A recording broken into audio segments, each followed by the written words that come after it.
Bienvenidos a esta clase que hemos denominado Generalidades Odontológicas. En el transcurso de esta clase vamos a ver un temario que explicaremos a continuación. Para el contenido de esta clase veremos la historia de la odontología, las ramas de la odontología, algunos personajes ilustres de la especialidad, la boca y los órganos que la componen, sus funciones, enfermedades de interés odontológico, cuidados para el mantenimiento de la salud oral y procedimientos restaurativos en odontología.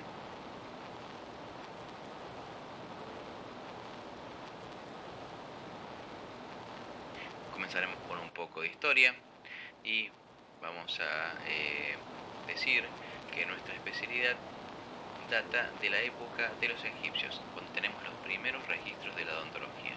Ya en esa época los egipcios se interesaban por el malestar de los elementos dentarios. De igual manera, en América Latina y toda la zona de América Central, ya hubo culturas que empezaron a modo de agregado de piercings dentales a desarrollarlos para generar una posición y un estatus económico y social dentro de sus sociedades. Eso lo podemos observar en la placa que se encuentra a la derecha de los egipcios. Aquí tenemos más imágenes donde la placa central, correspondiente a lo que es un cráneo de un vikingo, podemos observar las laceraciones que tiene a nivel del esmalte dentario. Esto también le otorgaba un cierto estatus e indicaba que el mismo era un guerrero. Más en la zona de abajo podemos observar a lo que es el elemento dentario con el gusano de los dientes. Era la forma de explicación que tenía la gente en la antigüedad para explicar justamente el dolor dentario. Este gusano era el que provocaba las dolencias. También, si pueden observar, del lado derecho tenemos el primer tratamiento de conducto de la historia. Obviamente registrado, data de 1300 años y se generó con caucho dentro del conducto. Es un antiguo tratamiento de conducto primitivo. Pasamos ahora a lo que son las ramas de la odontología. Aquí tenemos la odontopediatría, es la parte de la odontología que se encarga de la atención de los más pequeños, la ortodoncia y la ortopedia, que se encarga de restablecer y posicionar los elementos dentarios dentro de la arcada, la periodoncia, que se encarga del cuidado de los tejidos periféricos del elemento dentario, la endodoncia para la atención del contenido interno del elemento dentario, el famoso tratamiento de conducto, la cirugía dentoalveolar, que es la extracción del elemento dentario fuera de su claustro óseo, y la cirugía bucal, que amplía al ámbito bucomaxilofacial la cirugía dentoalveolar. La comunitaria y gestión del sistema de salud se encarga de posicionar a la odontología dentro de los grandes sistemas de salud, ya sean públicos o privados. La prótesis dento-bucomaxilar es el diseño y la confección de aparatología para restablecer los elementos dentarios perdidos. La estomatología es la parte de la odontología que estudia los tejidos blandos y tejidos duros afectados. El diagnóstico por imagen ayuda a través de las bioimágenes a generar un diagnóstico más certero. La legal y forense es la rama de la odontología que brinda apoyo a las ciencias jurídicas. La implantología consta de la implantación de elementos de titanio dentro del hueso para generar un nuevo elemento dentario. Y la operatoria y la estética es la más difundida actualmente, la cual se encarga de restaurar los elementos dentarios, son los famosos arreglitos, con material biocompatible para generar una estética casi que se confunde con el tejido originario, el tejido real, el esmalte y dentina, porque implica justamente la restauración de esos tejidos naturales.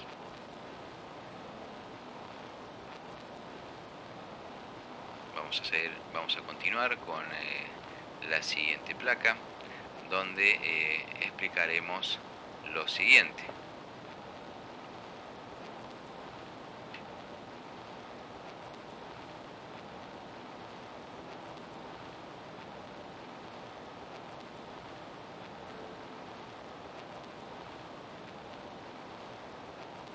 Vamos a ver aquí un poco de las personalidades, un poco de historia, un poco de las personalidades que hubo dentro de la rama de la odontología. Empezaremos con el primer odontólogo registrado, que fue Gensi Ra. Gensi Ra significa, traducido el nombre, aquel que trabaja con el marfil. Fue el primer odontólogo de origen egipcio. Después tenemos Abu al-Qasim, que si bien fue médico, también realizó grandes aportes a la odontología. Su tratado sobre las enfermedades, sobre el sangrado de las encías, lo que es la gingivitis, fueron el antecedente para la periodoncia, o sea que Abu al-Qasim fue el padre de la periodoncia. Pierre Fauchard le dio a la odontología un carácter más científico, un carácter más técnico, al recopilar todos los conocimientos y volcarlos a nivel de bibliografía. Santa Polonia fue la patrona, es la patrona actualmente de los odontólogos. Ella en su martirio fue justamente afectada a nivel de su cavidad oral, y por eso es que se la toma como la patrona de los odontólogos, sumado a su frase que dijo que iba a interceder ante Dios ante los dolores dentales. Luego tenemos al alférez Joaquín José da Silva Xavier, un militar, alias el Tiradentes, que participó activamente en el proceso de revolución y liberación del pueblo brasilero. Era militar, pero oficiaba de dentista. Actualmente un regimiento lleva su nombre. Lucy Binhoff Taylor fue la primera odontóloga mujer de la historia y también la primera en pertenecer a una sociedad de odontología. Un dato no menos curioso, justamente por la época en que ella se encontraba y por el machismo que había en ese sentido con respecto a la formación universitaria de las mujeres. Luego tenemos a Luis Amadeo Ibáldez, que fue el padre de la odontología legal y forense, ya que gracias a él se pudo identificar a un montón de víctimas que habían sido carbonizadas en un accidente en París, utilizando y valiéndose de la historia clínica odontológica. El capitán Benjamin Lewis Salomon fue un militar odontólogo de profesión que cumplió funciones en la Segunda Guerra Mundial, en la cual, gracias a su sacrificio, pudo replegarse todo un regimiento sin obtener baja alguna, y obviamente todo un hospital militar. Sacrificó su vida para salvar a sus camaradas. Luego tenemos al señor Héctor José Cámpora, que fue presidente de la Nación y también tenía de profesión odontólogo. Dato de color: Roger Taylor, el baterista de Queen, la famosa banda Queen, también estudió odontología. Si bien no terminó sus estudios, llegó a un alto grado de la carrera a poco de recibirse. Luego tenemos al teniente coronel Gilberto Gómez Pereda, un héroe de Malvinas. Lamentablemente falleció hace poco. El teniente coronel Pereda cumplió funciones en Malvinas y estuvo destinado en el hospital desplegado en la península. Si a alguien es cinéfilo y le gusta el cine y conoce la película Hasta el último hombre, el señor Pereda fue tranquilamente podría haber sido el personaje de esa película. Bueno, pasamos un poco a lo que es la parte anatómica, ya a ver cuestiones de anatomía de la cavidad oral. Cuando hablamos de la cavidad oral podemos referirnos como si fuera una cavidad virtual. ¿Virtual por qué? Porque en su parte anterior tenemos órganos que propician su cierre. Si lo comparamos con alguna figura, podemos decir que la cavidad oral es una especie de cubo en el cual tiene una parte superior delimitada por el paladar duro y el paladar blando, una parte inferior delimitada por la lengua y los músculos del piso de boca, una parte lateral en la cual está delimitada por los carrillos, y todo esto en el interior dos arcadas dentarias a modo de herradura. Dentro de lo que es esta cavidad oral podemos encontrar lo que es los elementos dentarios. En el caso del adulto se corresponden con 32 piezas dentarias, 8 por M arcada. En los niños tenemos un total de 20 piezas dentarias, 5 por hemiarcada. También tenemos en nuestra cavidad oral diferentes tejidos, tejidos de revestimiento y tejidos especializados, como por ejemplo el de la lengua, que nos permite a nosotros percibir los diferentes gustos. Las funciones de nuestra cavidad oral son la fonación, la masticación, la digestión, la producción de saliva, la función defensiva y estética. Dentro de la fonación es lo que nos genera la posibilidad de poder hablar posicionando la lengua en diferentes lugares en la boca. La masticación y la digestión interviene en lo que es el proceso de formación del bolo alimenticio, en el cual se empieza a digerir en la boca. Nuestros alimentos se empiezan a digerir en la boca.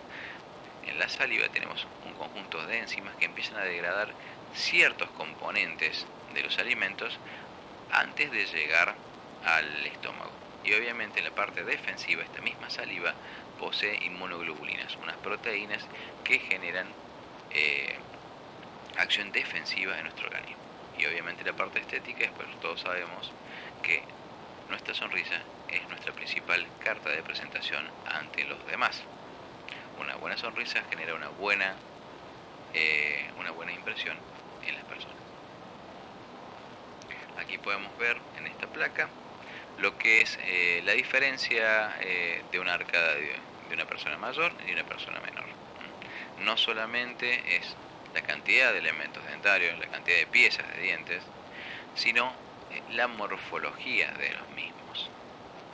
Si bien todos, tanto los dientes temporarios como los dientes permanentes, tienen esmalte, dentina y pulpa, hay una cierta diferencia a nivel morfológico.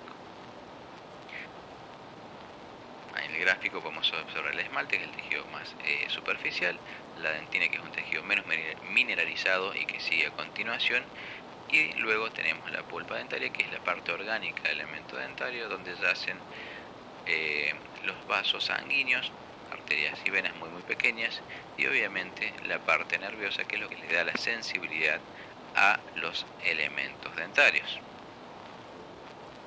Pasamos a ver un poco de lo que es las patologías de interés odontológico. Si bien estas tres imágenes representan lo que vemos de forma normal en los consultorios, ya veremos un poco más adelante que son más las patologías que nos interesan. La primera que vemos es la caries dental. La caries dental es una enfermedad multifactorial porque varios factores desencadenan en lo que es la pérdida de la parte dura del elemento dentario, o sea, la parte mineralizada, el esmalte, luego la dentina y luego se afecta la parte orgánica, la pulpa. ¿Cómo se genera la caries? La caries se genera por un metabolismo bacteriano de los alimentos, de las azúcares simples de nuestra dieta, las cuales al ser metabolizadas por estas bacterias se generan ácidos. Este ácido elimina, corroe el material inorgánico del elemento dentario, generando la lesión característica amarronada y generando de pequeñas a grandes cavidades. Luego tenemos la parte de la gingivitis, una patología también de interés, que es la inflamación de la encía, del tejido de revestimiento. Segundo, tenemos la parte de la enfermedad periodontal. En este caso son afecciones a nivel de los tejidos que rodean al elemento dentario. Si esta enfermedad progresa, el elemento dentario corre riesgo de desprenderse de su claustro de alojamiento y perder la pieza dentaria. Es de suma importancia mantener la higiene, porque justamente esta progresión de enfermedades son justamente por falta de higiene, una mala técnica, o también a esta mala higiene y mala técnica se le suman factores externos como por ejemplo el cigarrillo.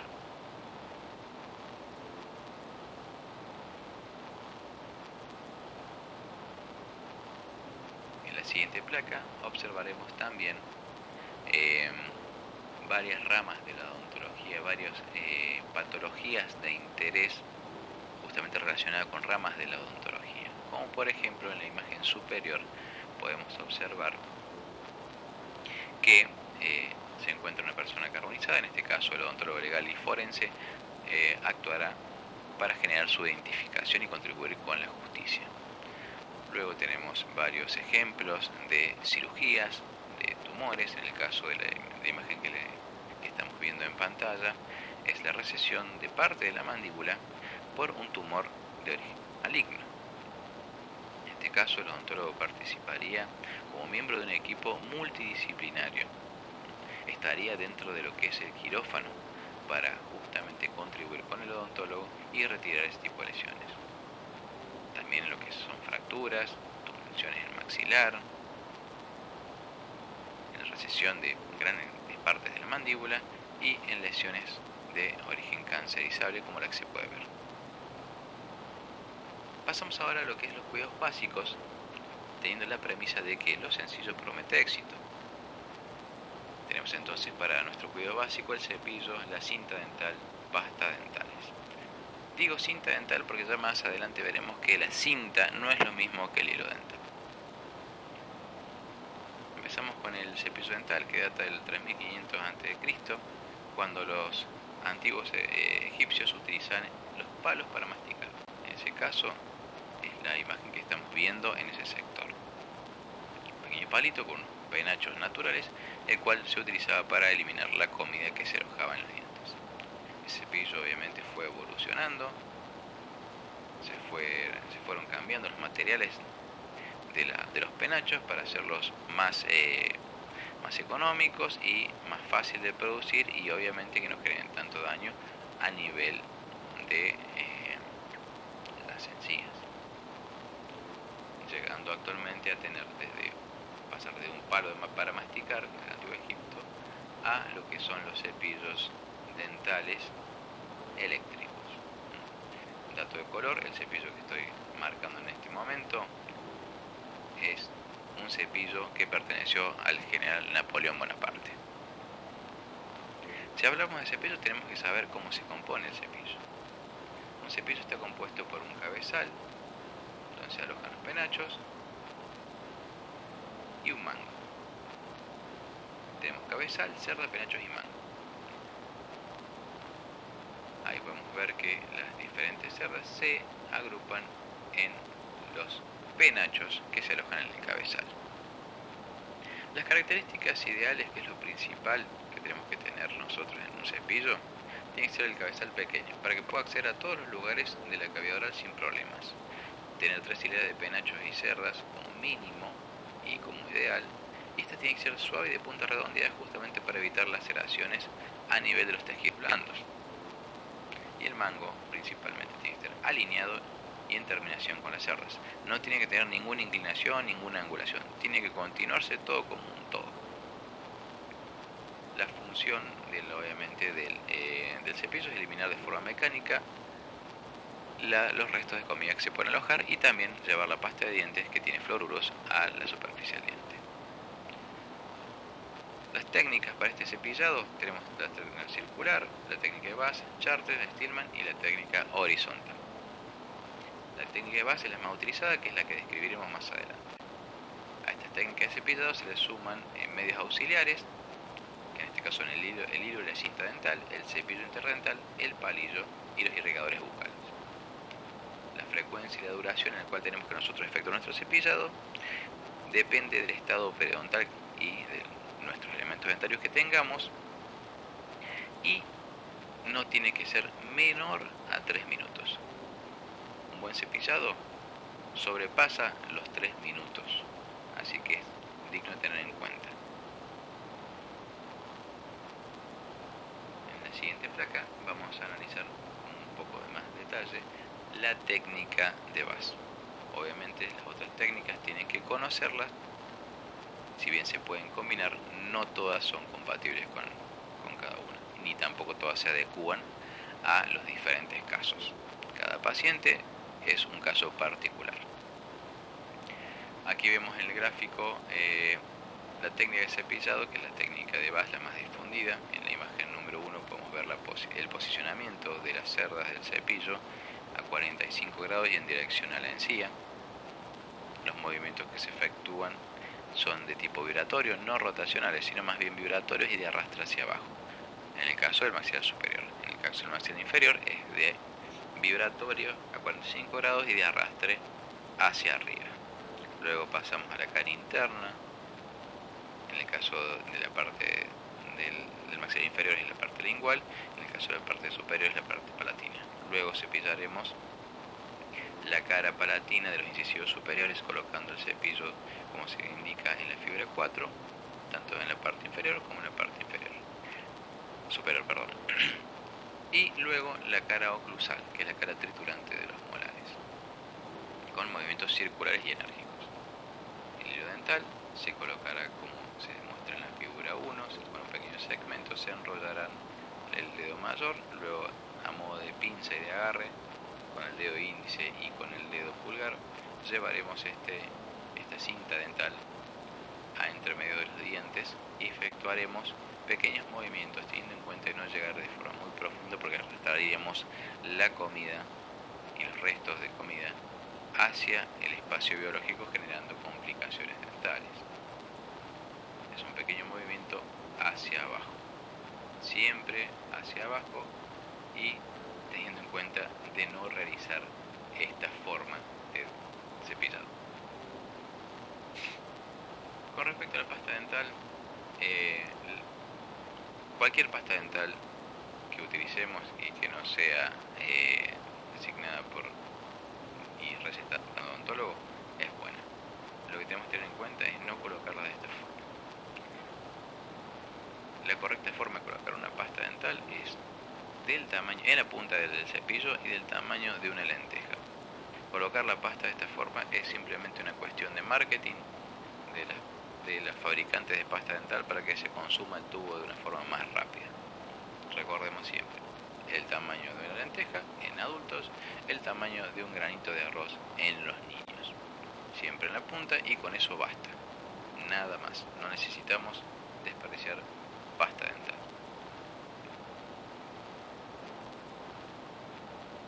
Ahora vamos a pasar a la otra instancia de esta presentación, en donde veremos un poco de las restauraciones que se efectúan a nivel de odontología. Tenemos la amalgama, que es el famoso plomito, la resina o composite, el ionomero vitrio, las restauraciones provisorias, las prótesis, los pernos, los implantes, las coronas, las incrustaciones, los puentes y los brackets. Estas son algunas de las restauraciones que podemos efectuar en nuestro consultorio, que efectúan justamente el profesional odontólogo.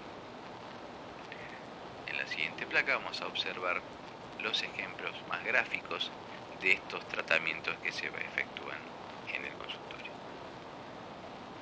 En la imagen superior podemos ver lo que es una amalgama, el famoso plomito, que en realidad no es un plomo, sino que es una aleación de metales, del cual a través de mercurio se unen y se endurecen y se quedan estables y sellan el elemento dentario. Actualmente se está dejando de utilizar porque el mercurio es altamente contaminante. La imagen que le sigue podemos ver el reemplazo de esa amalgama por resina, un material mucho más biocompatible, más estético y más fácil de manipular. Los resultados, como se ven, son prácticamente imperceptibles. Depende mucho justamente de la habilidad del odontólogo. Por eso decimos que nuestra especialidad es arte y ciencia.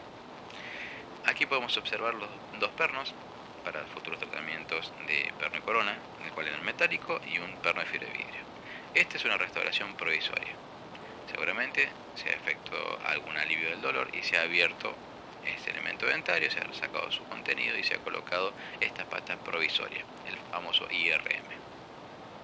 La imagen que le sigue es un sellado de surcos profundos, o sea, son defectos en la morfología de la cara superior del diente, en el cual han utilizado ionomero vitrio.